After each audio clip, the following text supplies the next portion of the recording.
Welcome to my channel. Don't get scammed. Used Kia engines with warranty in the USA.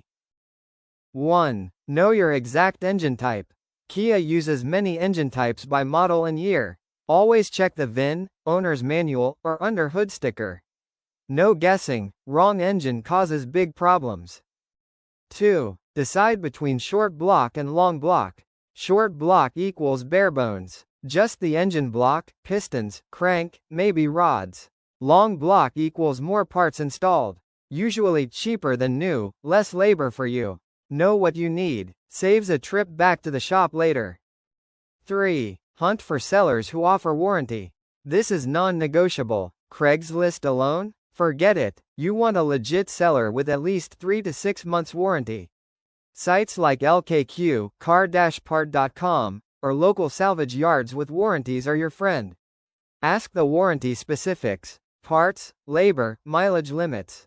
Don't get vague. 4. Check engine history. Ask for mileage, accident history, why it was removed.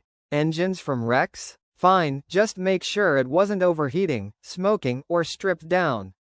Photos, maintenance records, anything helps. 5. Ask about testing and reconditioning. A used engine isn't new, but some are reconditioned, tested, or even dynoed before sale.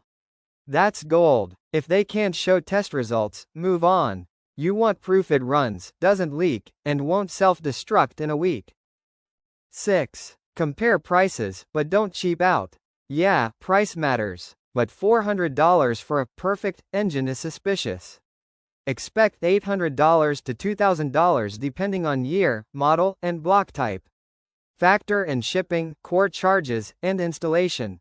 Balance cost versus risk. 7. Final checks before you buy.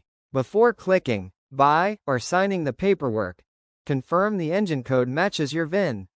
Verify warranty terms in writing. Ask about return policy if it's DOA. Get the shipping tracked and insured. Thanks for watching.